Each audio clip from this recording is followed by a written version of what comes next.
Babylon, man, I've been so torn thinking about this world lately. Babylon, truth is so deluded and it drives me crazy. Babylon, this lost world is so hopeless. Babylon, Jesus Christ, that's where hope is. Babylon, no matter what they say, it's still so lost. Listen. Remember, O Lord, what is come upon us. Consider and behold our reproach. Our inheritance is turned to strangers, our houses to aliens. We are orphans and fatherless. Our mothers are as widows. We have drunken our water for money. Our wood is sold unto us. Our necks are under persecution. We labor and have no rest. We have given the hand to the Egyptians and to the Assyrians, and to be satisfied with bread. Our fathers have sinned and are not, and we have borne their iniquities. Servants have ruled over us. There is none that doth deliver us out of their hand. We gat our bread with a pearl of our lives. Because of the sword of the wilderness, our skin was black like the oven because the terrible famine. They ravished the woman in Zion and the maids in the cities of Judah. Princes are hanged up by their heads. The faces of elders are not honored. They took the young men to grind, and the children fell under the wood. The elders have ceased from the gate, the young men from their music. The joy of our heart is ceased. Our dance is tuned into mourning. The crown is fallen from our head. Woe unto us that we have sinned. For this our heart is faint. For these things our eyes are dim. Because the mountain of Zion, which is desolate, the foxes will walk on it. O Lord, remainest forever. Thy throne from generation to generation. Wherefore dost thou forget us forever, and forsake us for so long? Turn thou us unto thee, O Lord, and we shall be turned. Renew our days as of old. But thou hast utterly rejected us. Thou art very wroth against us. That is Lamentation chapter 5. And this is Resisting Balaam, a podcast where we seek to encourage the saints to stand firm with him on his word against all the accusations made by the world, the flesh, and the devil, as we engage the culture that demands the sacrifice of our children. I am Kelly, and this is Resisting Balaam. You can support us on our Patreon, so go to patreon.com/resisting Balaam and join us in being able to put out content like this. There are a couple of various levels that you can join in at, which will get you early content, different pieces of merchandise like shirts, mugs, matted logos, copy of my book, things like that. That is patreon.com/resisting Balaam. Okay, so today for our topic, we have a guest. He's a pastor in Oklahoma. This is Pastor Kelly Greene. Thank you for joining us. Why don't you tell us a little bit about yourself? Well, I'm a pastor at Hope Church in Shawnee, Oklahoma. That's east of Oklahoma City by about 30 minutes. I've been there for about 5 years. It's a Freewill Baptist church, and I'm part of a group of Freewill Baptist ministers who are abolitionists. And we have a little group that we call Freewill Baptist Freewill Baptist Abolitionist Society, and that's what we do. Right on. So you're a Freewill Baptist, and that is in part why I wanted to have you come on our show, is to show Christians that it is good for us to join hands and work with fellow Christians, regardless of what denomination you are, what types of theology you hold to. Um, do we share the gospel, right? And if so, should we go out together and proclaim the gospel of Jesus Christ to the lost world? And so one of the reasons why I wanted to have you on is to talk about Freewill Baptist, um, and in particular, how your denomination is dealing with abortion. So a few months ago, you had a conference that I was able to speak at, and one of the lectures that was given was on the history of abolition within the Freewill Baptist. So, why don't you tell us a little bit about that? Let's go into that history for a little bit so that my listeners will get that. I'll try to remember to link that video in the show Yeah. notes. Yeah. Well, I grew up in Southern Baptist churches, and I got introduced to Freewill Baptist by I was visiting churches, and I was visiting a church, and they gave me an apple pie, and so I decided I'd keep coming back. And before you know it, somehow I'm a Freewill Baptist minister now, and but so that's the importance of making sure you give people apple pie. So, uh, what we have in the history of the Free Will Baptists is actually came as a surprise to me. It's a beautiful background that the Free Will Baptists have. Uh, the Free Will Baptists actually became kind of partners with guys like Garrison and other abolitionists. And to my knowledge, no other denomination at that time had become as deeply involved with the abolitionist movement in terms as of the whole denomination as the Free Will Baptists. And so just recently, I've been learning more of the history. We have, they literally started a magazine, kind of a periodical that kind of mimicked uh, Garrison's uh, periodical, and they were getting ideas from him, and they were in meetings with him.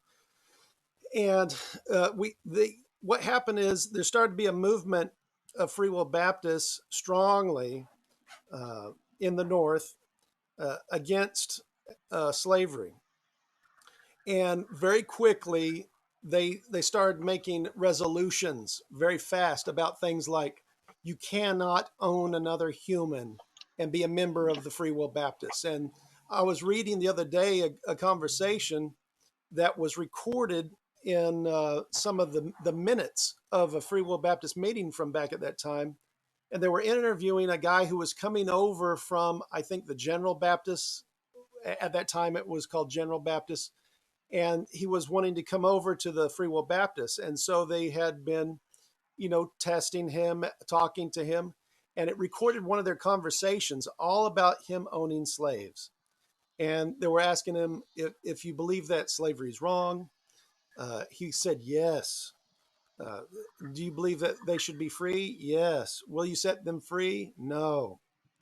And they asked him, why would you not set them free? And he said, because they would be in such dire straits if I set them free.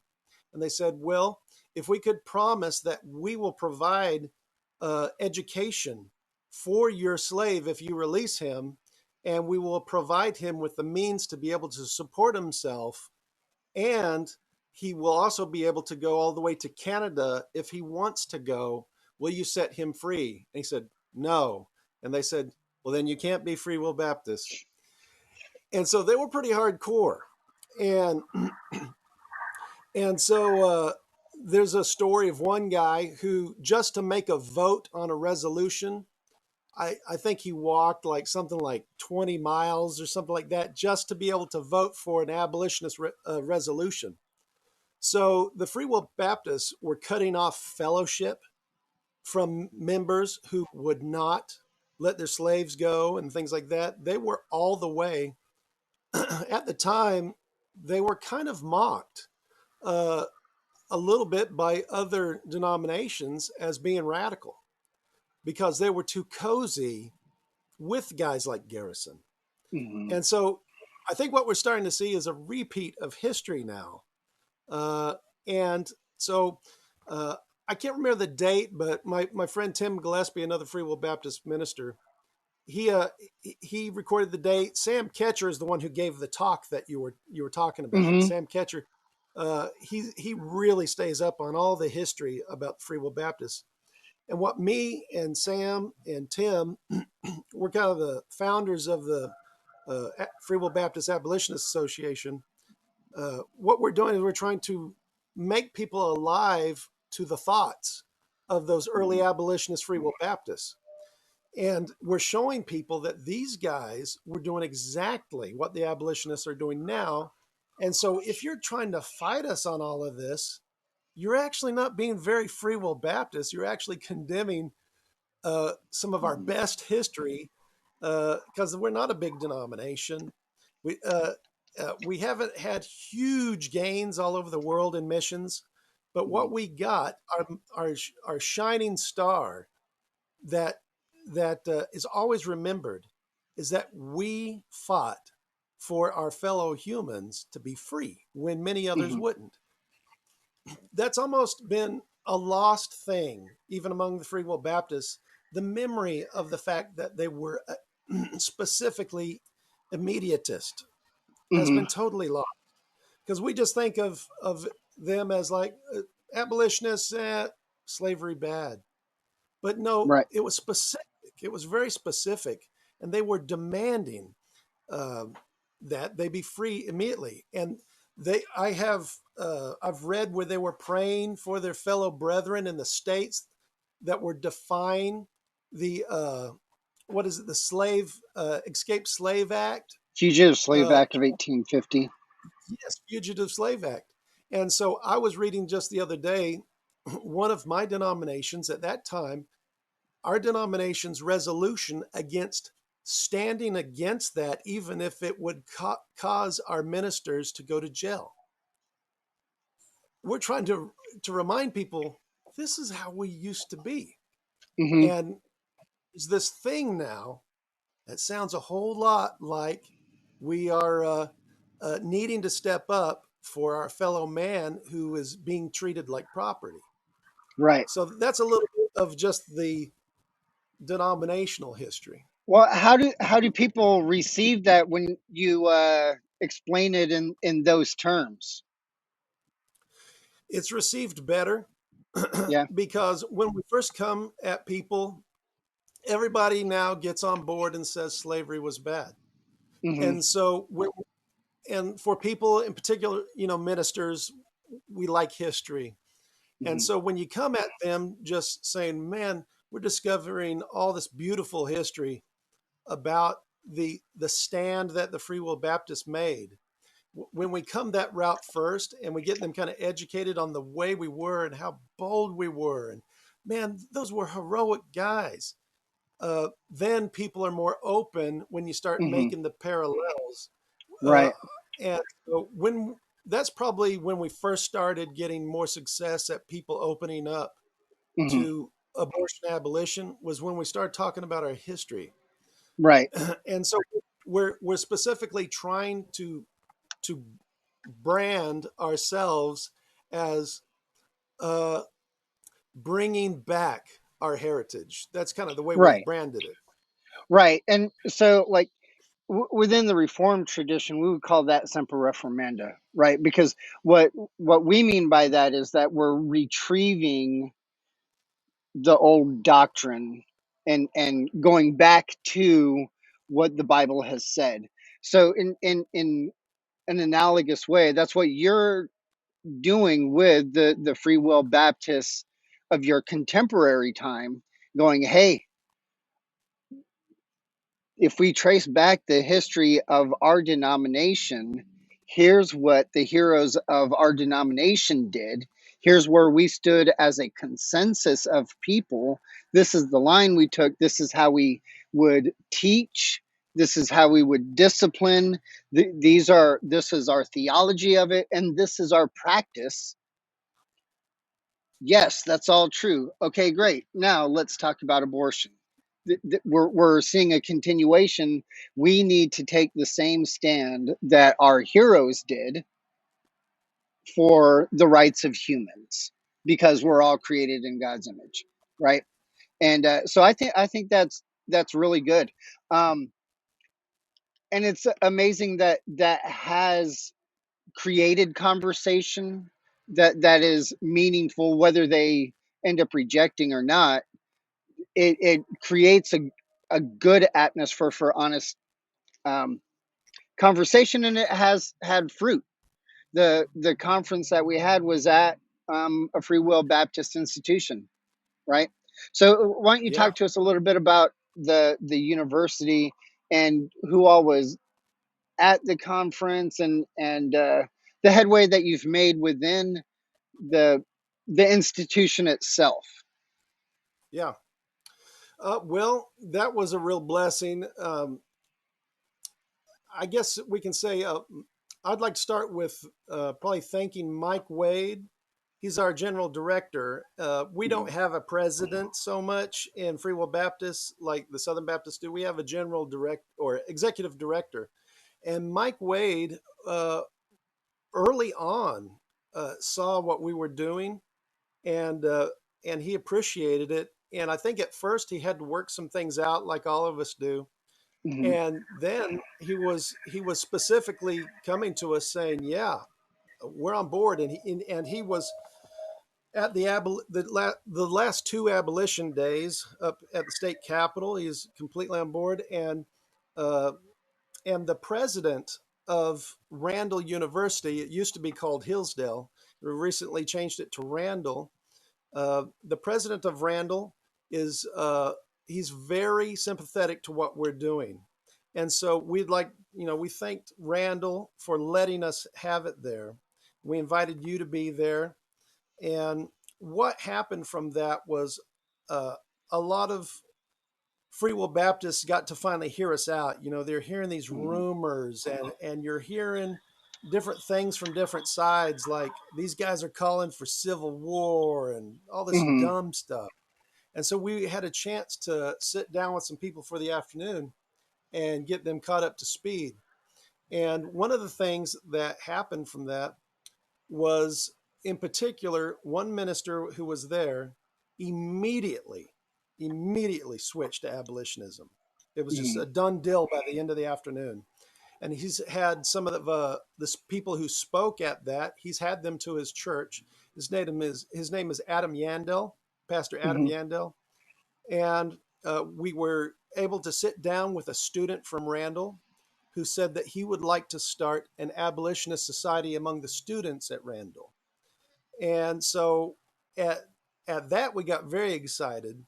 So other than that, we had some good barbecue, and I Yeah. think that was about it.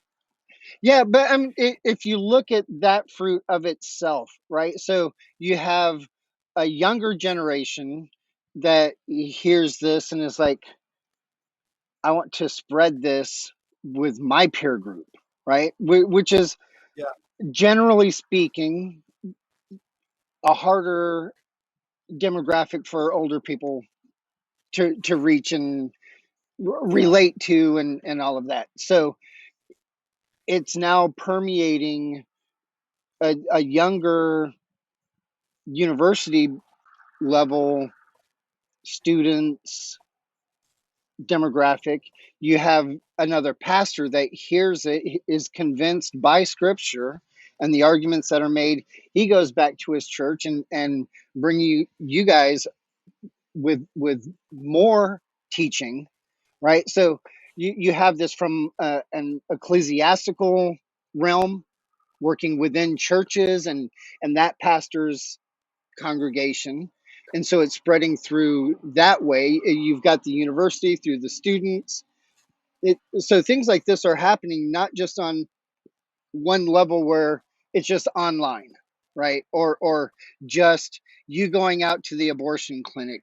The message of the gospel of Jesus Christ, dealing specifically with abortion, is now moving through these other vectors that I think are really helpful within the arena of Freewill Baptist, as it were. Yeah. Well, let's go ahead and take a quick break. Go hear from our two sponsors, and when we come back, we'll finish up this conversation. Sounds good. It's no secret that true masculinity is being lost. We are attempting to recapture the essence of true godly manhood, biblically balanced just as the Lord intends it to be. We do this by highlighting the interest of the everyday man and pointing them to real wisdom only found in the gospel. One of our top priorities is to shine light on and support ministries on the front lines battling the evil deeds of the flesh and Satan. A portion of all online sales go to ministries such as Resisting Balaam and Bridge Ministries Laredo to further the kingdom and bring glory to his name. So who are we? We are husbands. We are fathers. We are sons. We are friends. And we are brothers. We are reformed man.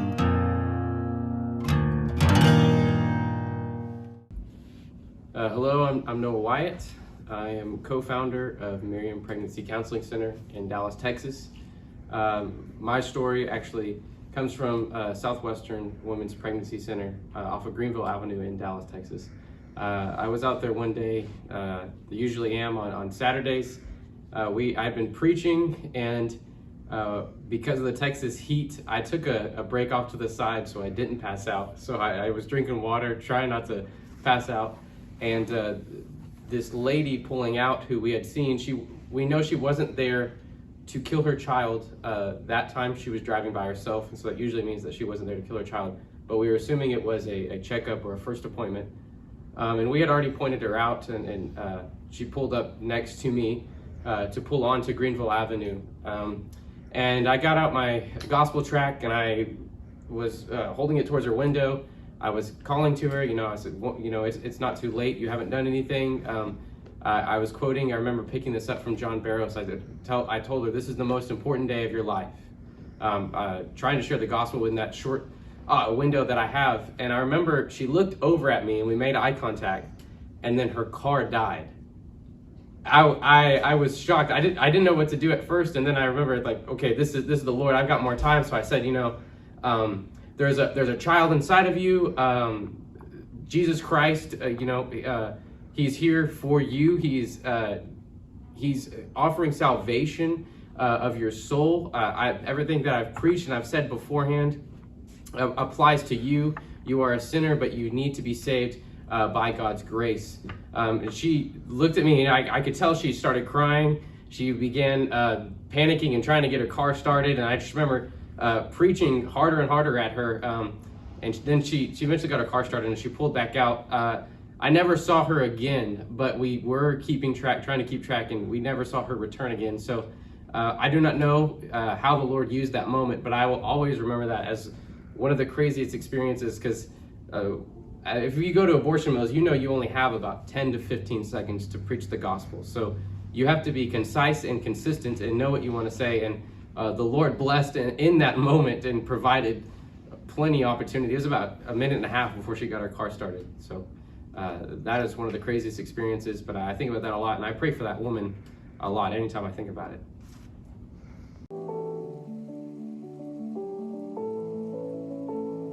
We are Titus 2 women, seeking to glorify God through the teaching of younger women, biblically, to love their husbands, children, and be keepers of the home. Not grudgingly or as a legalistic chore, but rather to joyfully sacrifice in loving their husband and children as unto the Lord.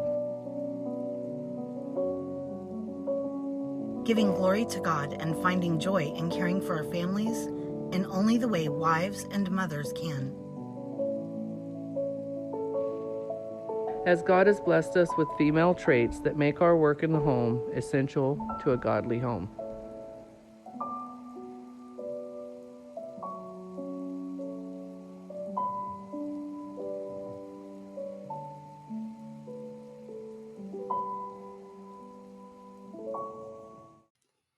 Okay, welcome back. Um, go check out our sponsors, Reformed Man, as well as the Joyful Patriarchy Wife. Send us short videos at KALICORE@yahoo.com. Videos of you sharing the gospel or telling a story about a gospel presentation, some street ministry that you've done, or just something that has happened out at the abortion clinic. We would like to hear more of these stories. They're very encouraging to us. So please email me a short 3 to 5 minute story. Okay, we are today talking with Pastor Kelly Greene. Okay, well, probably I'll get us up to speed on how the Freewill Baptist jumped back in. Um, so here's what happened. I had already been, I don't know how, somehow I had come across online the Russell Hunter, and I had been following some stuff, and the idea that the pro-life movement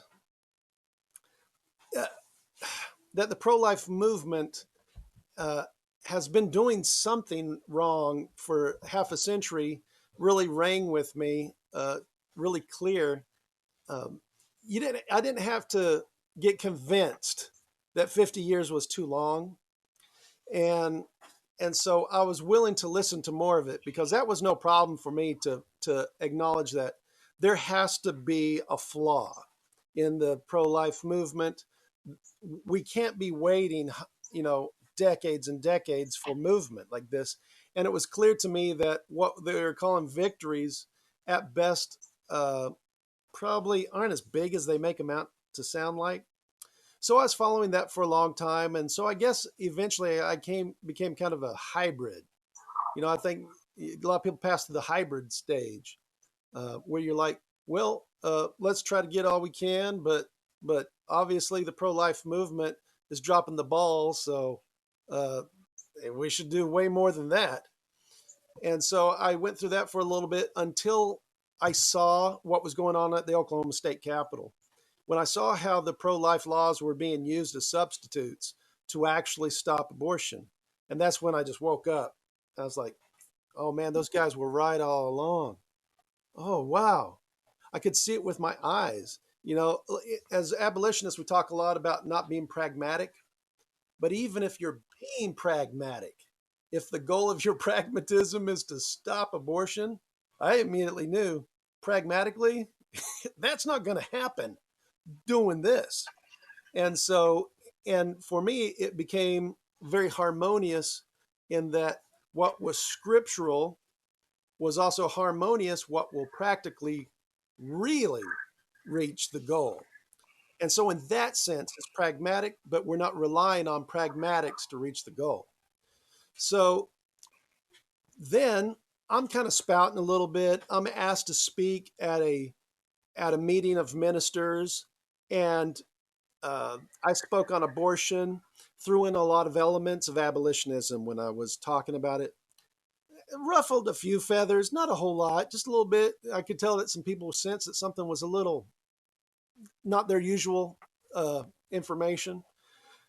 And then a few weeks after that, we have our state meeting in 2019 for the Oklahoma Freewill Baptist.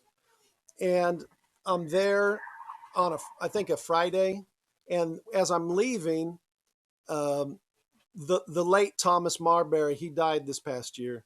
The late Thomas Marbury, who's one of the professors at Randall, he stopped me and said, hey, we have nominated you to be on the resolutions committee for tomorrow. I said, Thomas, I hate this stuff. I'm not gonna be here. No, I'm not gonna be here a part of all that. That's not my thing. We're doing good that I showed up on a Friday. And he's like, no, we really need you there. And I'm like, no, Thomas, I'm not. It's just not my thing.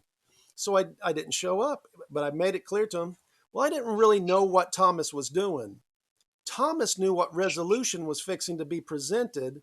I wish he had told me, but what was happening is the next day I had no idea that a pastor I'd never met named Tim Gillespie disconnected from me altogether. Apparently, all he's ever heard about abolition is what he picked up from like Dan Fisher, who ran for governor.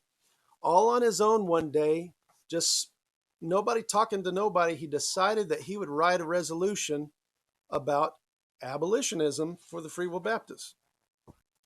Not talking to nobody, no plans, no talking with a bunch of ministers. And then suddenly, about a week later, I hear someone talking to me about, hey, what'd you think about that resolution affirming abolition and calling for the governor and the attorney general and the legislature to immediately make abortion illegal in the state? I'm like, what are you talking about? And they go, yeah, it passed unanimously at the Oklahoma Freewill Baptist state meeting. I'm like, what? What are you talking about? And weren't you there? No. Well, see, now I realized why Thomas Marbury wanted me on the resolutions committee, because he wanted friendlies, because he Right. liked it. And so then it turned out that was the first abolitionist resolution, abortion abolition resolution by a denomination, I guess, on the planet. Hmm. I haven't heard of another one. The Southern Baptists here in Oklahoma would do one a few months later. Yeah. And that was a good year for abolitionism. And so I send a message to a guy I don't know, Pastor Tim Gillespie. And I said, hey, are you Tim Gillespie? Are you the guy who wrote that resolution? He's, who is this?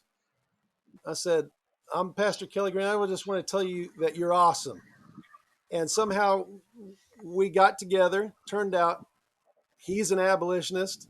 I'm an abolitionist. We didn't know that there were other abolitionists in the Freewill Baptist. Then it turns out that another guy named Pastor Sam Ketcher had been following all the same stuff. All three of us are disconnected. We find each other and we just go, hey, let's form, because we were talking about, one of them brought it up because I didn't know the history.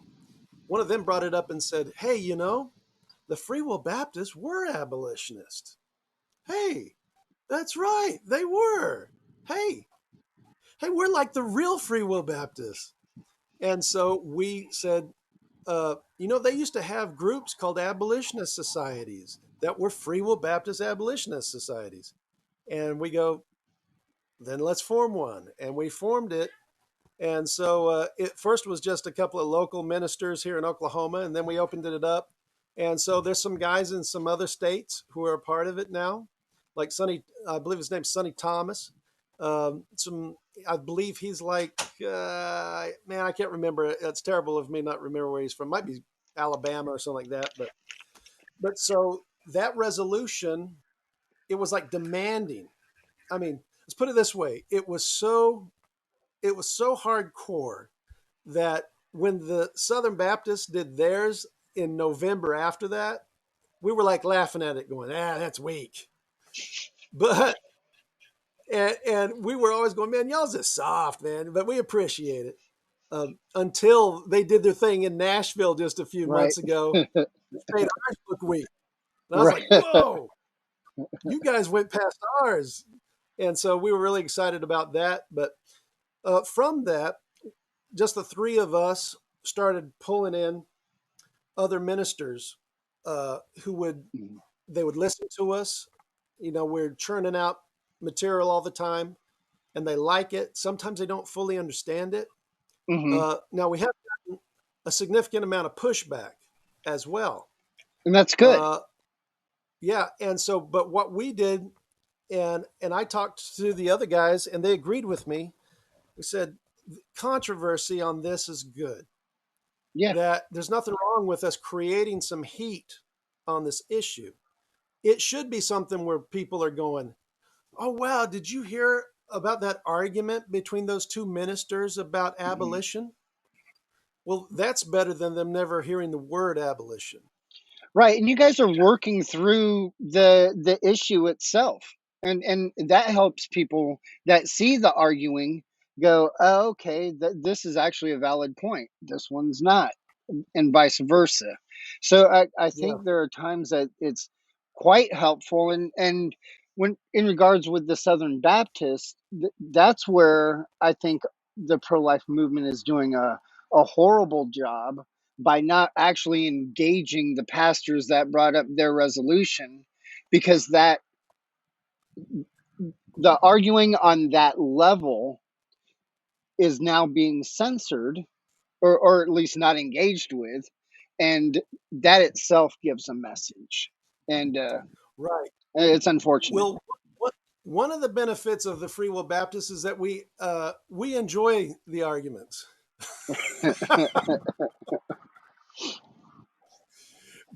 Let's put it this way: you're already it's already in your DNA, if you're Freewill Baptist, that you'll never be the elite. Right. It's different in the Southern Baptist. You have an elite level. We're the hillbillies. We're the hillbillies out here, and so we're very open about talking these things out. It has been very frustrating to me. I've been following very closely. I know all of the Southern Baptist brothers who created that wonderful document. I think it's historical. Hmm. Uh, I've been very frustrated about how they've been treated, Hmm. because to me, it's not them, it's us. Uh, for me, Dusty Devers, Brett Baggett, Chris Gore, all these guys, uh, to me, they are my mouthpiece in the Southern Baptists. Hmm. Bill Askell, and I can see the narrative that's being painted about them. It makes me very frustrated that it's fringe and unthought out and not worthy of the history of high Southern Baptist intelligentsia. That's Hmm. very frustrating. Instead of engaging what they're saying, so at least the Southern Baptist abolitionist brothers that we got, they've had some incredible victories, and I really think that's the Lord is really working in the Southern Baptists. I Yeah. admire what's happening so much. Uh, Hmm. we didn't get a resolution ready for our national convention. We're preparing one for this next year, Right. and we're going to be pulling some. Uh, who's the new president for the Southern Baptists? I Uh, have no idea. I'm not a Southern Baptist, so I don't know. the thing, the guy who's like plagiarizing everybody. Right. Right. Well, we're gonna do plenty of that, probably off of that document that they did. Right. So, but we'll probably we'll give credit where credit's due is the difference, though. Right. Uh, uh, but so that's what we're doing. We work a lot with all those guys. Yeah. That's been the strength of the abolitionist movement, is that out of all the groups of ministers I engage with, the ones that I don't have any problem with denominations. I have a problem with the culture or the denominational perspective that people think from. That's not healthy. I don't see that in my Bible. What I see is Christians in my Bible. And Right. denominations are merely tools for us to understand uh, what's this guy preach and stuff like Right. that.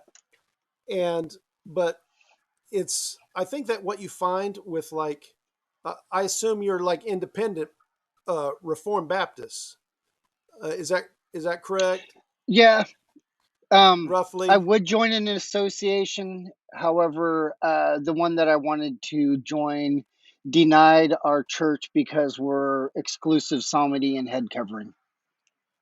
So That's they don't go for that. no, no. So and that's fine. So yeah, That's fine. in practical terms, yes. Um, but we have no problem with officially associating with other Sure. independent Yeah. churches. But so what I'm seeing is with guys like you, our Southern Baptist brothers, I minister at the mill with Pentecostals. Hmm. What I see is I am personally, uh, I personally relate more closely in identity with abolitionist ministers more than I do from a denominational perspective. Oh, right. Uh, yeah, so if I were to go somewhere and I find out that this, let's say I'm in a hospital and this chaplain there at the hospital and goes, "Hey, I'm Freewill Baptist," and "Hey, I'm Freewill Baptist." That's a fun thing that happens sometimes. But if I'm somewhere and it turns out that some guy is a abolitionist minister and I'm an abolitionist Right. minister, it's like an even deeper thing.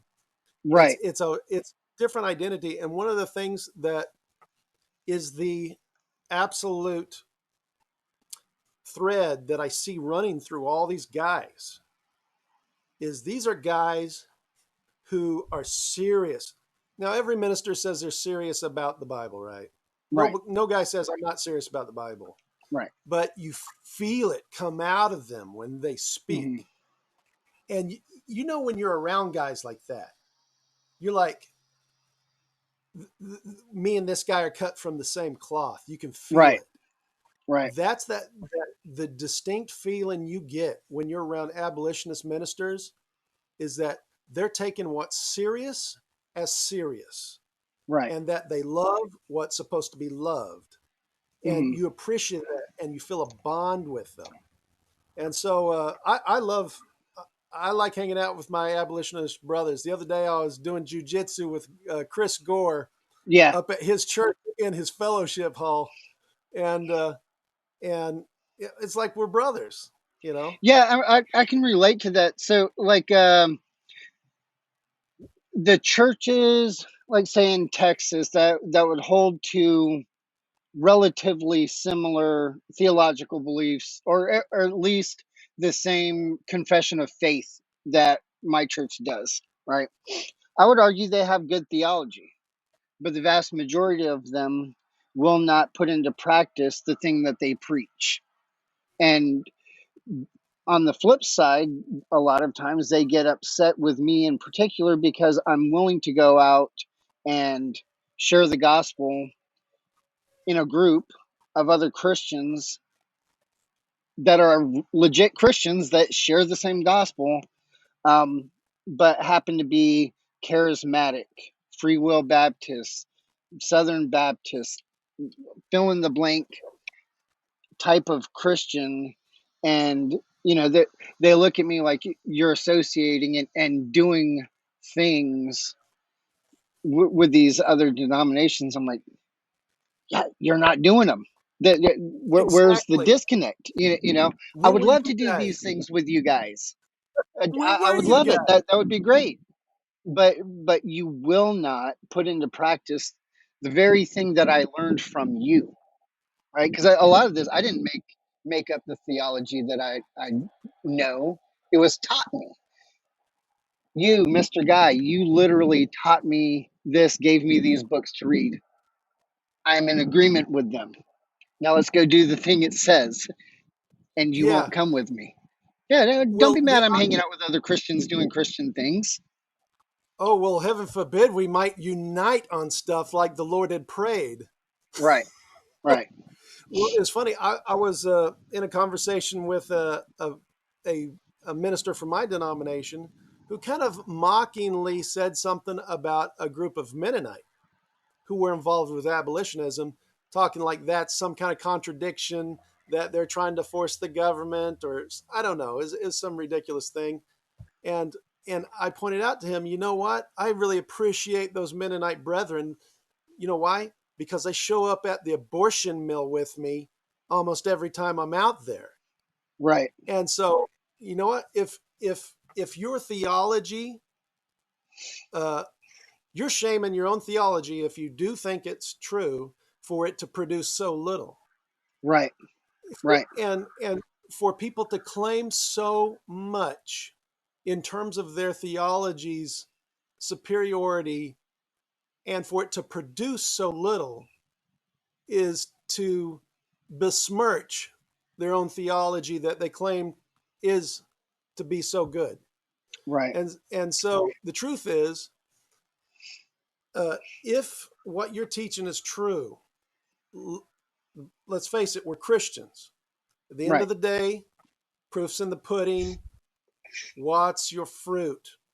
Right. Because if this Mennonite is going to go out and hustle for the Lord, hey man, maybe I need to look at his theology. Right. Right. Because And well, I'm not drawing. Yeah, I'm not drawing the, people to the Lord by me having no energy or action for the Lord. right. Right. One thing that I think is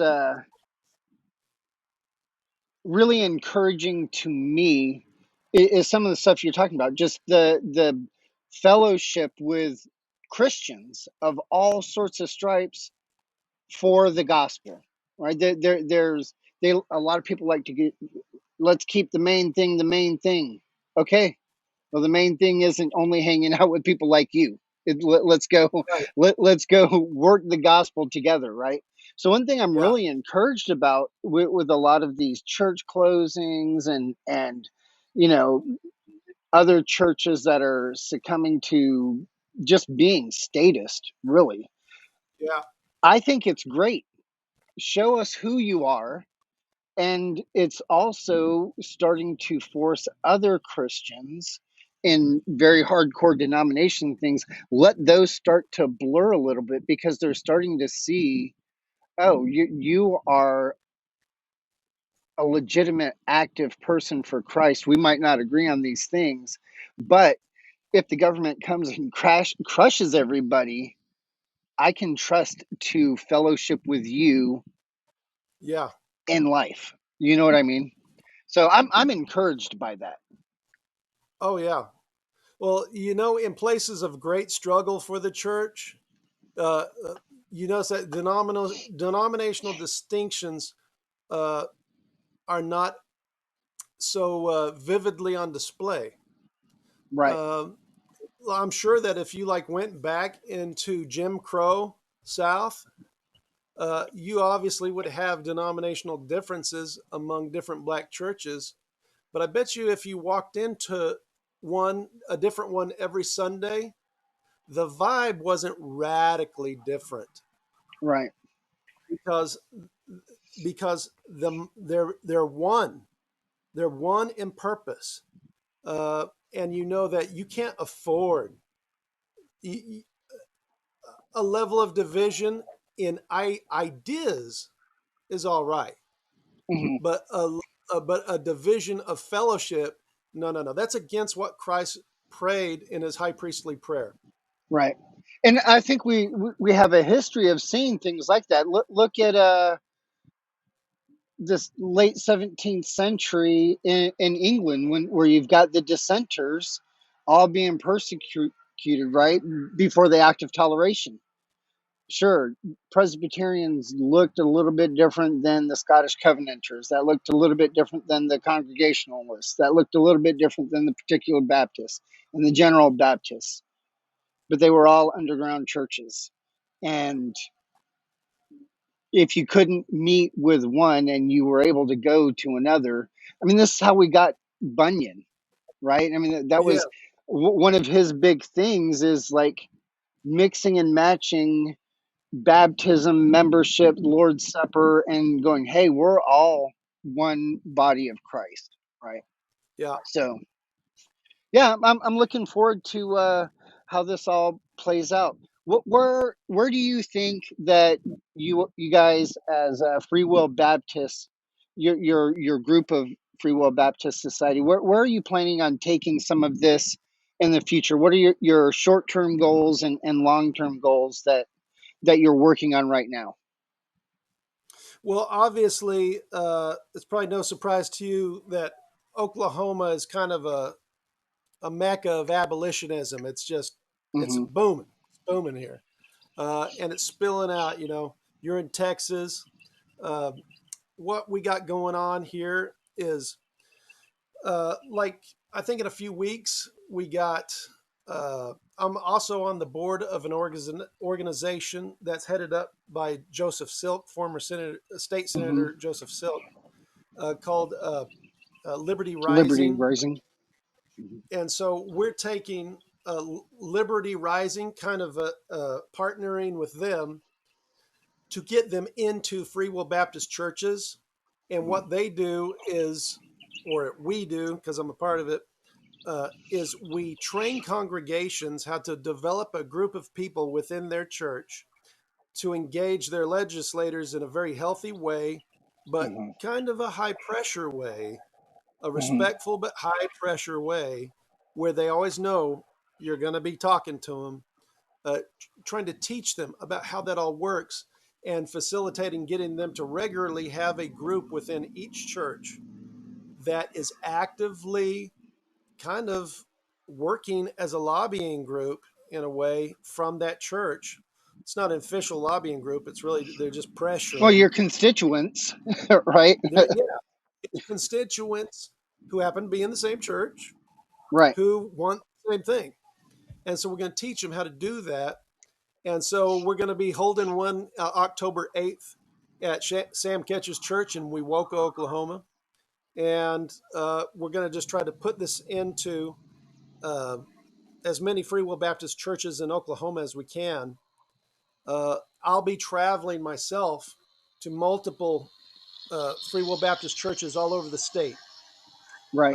And I'll be taking a lot of the literature and just as a speaker at different churches, going into do revivals, things like this. And when I come, uh, I'm setting aside time with the minister to personally directly introduce him to the concepts Hmm. and giving him the literature, trying to get him to have Liberty Rising come to their church. And so that's what we're doing initially right now. But we're also planning for us to present a resolution very similar to the Southern Baptists at our national convention. We're already engaged with some people at the national level of our denomination in conversations with them. And that's all based close to Welch University is our big flagship university. They just started. You understand, the Free Will Baptists have never had a Masters of Divinity program. Now, we're tiny, man. That's how tiny we Right. are. We just started one at Welch this year. And so we're engaged with some of what I call high rollers. You know, Right. I'm not a big denominational guy, but also what I'm seeing is that the future of abolitionism, even though we're all working within our denominations, the future of abolitionism is not us separately working within our denominations. No. No. Yeah, the future of abolitionism is when all of us show up with serious faces together, what I call open season on senators Hmm. and congressmen. We've got to start creating a conflict of a united front. Right. When something's going on in Texas, abolitionists from Oklahoma need to be showing up shoulder to shoulder with Cali. And when Right. stuff is going on in Oklahoma, Cali and his guys needs brings his posse up to OKC, and we're putting the pressure on. We want Right. as much pressure because let's face it, uh, we're not going to get anything done by handing out roses or something like that. We're going to get stuff done by them understanding you're going to have pressure from ministers who have influence over at least a small sphere of people, and they're all Right. together, and you're going to face us time and time and time again. Uh, we got to break them. We got to break Right. them. I don't care how we do it. We've got to Right. break the power of what's going on. But I'll shut up. So You said something interesting. With ministers working within their denomination, I think that's important because they have at least a foot in the door within their own denomination. Yeah. And as their foot is in the door, and this is one thing that I think that Brett and Dusty and Bill were really successful at, is they got their foot in the door, but it wasn't just them that came, right? There were Right. there were a bunch of um, Southern Baptist abolitionists, Clay Hall, Darren Stidd, and they had, sympathetic people as well. Tom Hey, Askell, the hey, guys from Founders, but they brought people from that are not Southern Baptists with them to do stuff outside, hand out literature, talk to people, yeah, I was going to and go. I was going to go to right. Nashville. So you have them in dealing with their own denomination. They led the charge, but they showed their denomination, hey, these other Christians, they're with us on this. Now, whether that's Southern Baptist, Freewill Baptist, some type of charismatic church, fill in the blank type of church, when you have the person that is that denomination leading the charge and going, hey, these other Christians I have with me, it introduces their denomination and the people that are seeing the truth to go, oh, this is a good thing then to work with other Christians in doing this. I think that's shown to be a really good example. And, the past 2 years, conferences that I've spoken at, we're seeing a lot of various types of ministers of various types of denominations coming together in a proper ecumenical way, and Yep. not in, you know bringing the Pope and Muslims and Jews type ecumenicism. That's not what I'm talking about. But like Christian or Orthodox Christians coming together as pastors at a particular Baptist church, and you've got all these other pastors there. At your Free Will Baptist conference, it was a Free Will Baptist conference. I am not a Free Will Baptist, right? Russ isn't a Free Will Baptist, but we were there encouraging you guys, hopefully. We hope Yeah. it was encouraging, but then also just to say, hey, like you said, we have a united front because we all believe in the power of the gospel to change Yes. sinners. Yeah. Because if you take that part out, what do we have? Absolutely nothing. We're on sinking sand, right? We don't need to have a reason to try to save the babies. Right. So when we share that the primacy of having been washed by the blood of the Lamb and given His mind, when we literally mean that He is transforming us into His image, then say transforming us into a Reformed Baptist image or a Free Will Baptist image. He's changing us into His image. You and I And you know have what? that. Right. It's very important for us to watch out for what I would call a type of denominational idolatry. Uh, Being Free Will Baptist is not the same as being washed by the blood of the Lamb. Right. That's not the same at all. Well, it's just like, oh goodness, I think tonight's Friday, right? This Friday? Yes. I've had a hard week, Callie. Like tonight, I'm probably going up to uh, a conference that's not putting on by Free Will Baptist, being put on with Joseph Silk. Brett Right. Baggett will be speaking. That's a 1689 church. Yeah. I'll probably be going up there to support that. But I also think of it as a little bit like, let's be honest, we're at a historical moment. We're at that moment of the birth of a movement, and there just are early adopters. And I look at it a lot like the founding fathers of America. Was it Benjamin Franklin who said, if we don't all hang together, we're going to hang together? Let's put it this way. Abolitionists, we got a lot of opposition. If Right. we don't stay tight, it's night night. Right. They're Right. going to crush us, man. Yeah. You saying this stuff, you're challenging what I would call evangelical orthodoxy when you Right. challenge the pro-life movement. I mean, when people hear it for the first time, man, that's weird, man. That's like you're telling them that the white hats are the black hats. Right. Right. And I understand their shock. I Right. really do understand their shock. Um, and I'm telling you, if we're not together on all this stuff, a lot of careers are going to be destroyed. Yeah. Yeah. Yeah. So, and there's guys who have already paid a price. So, but anyway, that's what's I going on with. appreciate this talk, man. We'll be praying for you guys. Oh, please. And I look forward to coming up and working with you guys some more. Are Do you you have coming any in last minute? February? What's Are you that? coming in February? Oh yeah, yeah, Okay, for sure. that's when we get to rocking around here. That's big stuff. Right. And it's Talk about cold. unity. It's a. We're very sorry about that. I know my fingers almost dropped off last year.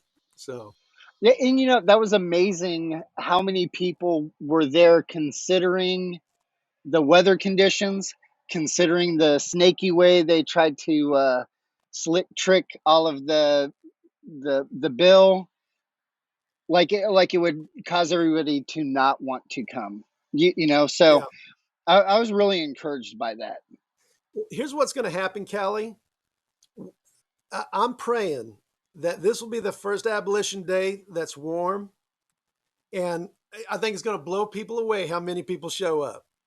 Yeah. Because if we had that much when it was around 16 degrees, it's going to blow up if we just have Right. 30. 30 Right. degrees is all.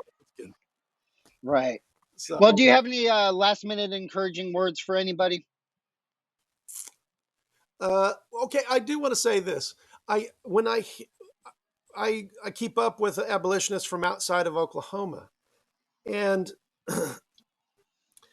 and I just want them to know that if it's encouraging to them, I want them to know my perspective from inside of Oklahoma. If things are moving slow in their state, don't get disheartened. Things are really moving here in Oklahoma. I know it's you may not always see that, but in any of the states, things are now starting to move in Texas a little bit. I mean, like this heartbeat bill. Okay, the heartbeat bill's a bad thing. That deal. We can't be saying that people, babies who haven't reached a certain stage aren't worthy of life. We can't ever say that. But just the amount of work that the pro-life movement put into that bill wasn't because Right. of their own motivation. No. It was because guys like you have been cracking the whip on them.